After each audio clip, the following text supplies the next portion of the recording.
பங்களாதான் பங்களாதான். பொறா கூட்டுல பார்ட்னர்ஷிப் வேற. கூப்பிட்டீங்களா? இல்ல. ஹலோ ஹலோ, இப்ப கூப்பிட்டேன். கணக்கில் வந்திருக்கேன். ஆமாங்க. மாசம் 1500 சம்பளம் சொல்லியிருப்பாளே. ஒரு நிமிஷம்.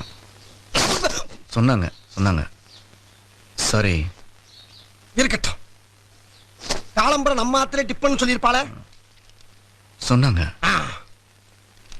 கோவில்ல வேலை செய்யறது புண்ணியம்னு சொல்லியிருப்பாளே. இதெல்லாம் நீங்க கேக்குறீங்க? என்கிட்டயும் சொன்னானுவலே. ஆமா, இதெல்லாம் எங்க துவைச்சது? ஆத்துலதான். யார் ஆத்துல?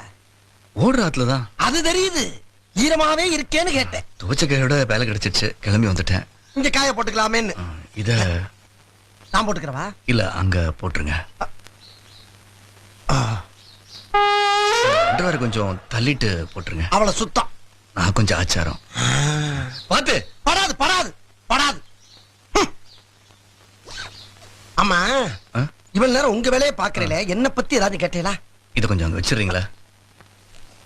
என்ன சொன்னீங்க? வச்சுட்டு சொல்றேன். என்ன பத்தி கேளுங்க. சரி, சொல்லுங்க. பிகாம் படிச்சவன் போய் சொல்லி கணக்கில் வேலைக்கு சென்றேன். நான் காமா இருந்திருக்கணும். வேலைக்கு சென்ற அன்னைக்கே பிகர மைண்டன் பண்ணுவியான்னு ஒரு கேள்வி கேட்டானுங்க. நானும் யதார்த்தமா அதுக்கு என்ன தாராளம் அனுப்பிடுவீங்க, 1க்கு 2 கூட மைண்டன் பண்றேன்னு கொஞ்சம் கம்பீரமா சொல்லிவிட்டேன். கட் பண்ணா வேலையை மாத்திட்டானுங்க. பாத்தீங்களா, கவுளி கூட அடிக்குது. ஹலோ, நான் தான் ஃபீல் பண்ணேன். நீங்களா?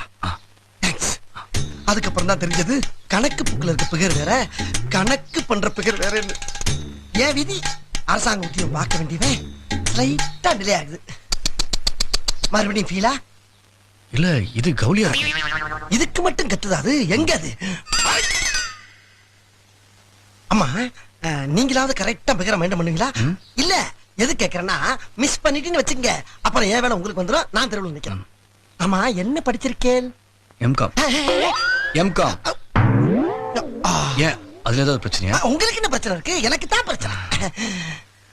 தெருவுக்கு அப்புறம் அதுக்குள்ளயா இன்னும் 4 இருக்கு. என்ன? இல்ல, டீப்லை. பார்த்தாலே தெரியும்.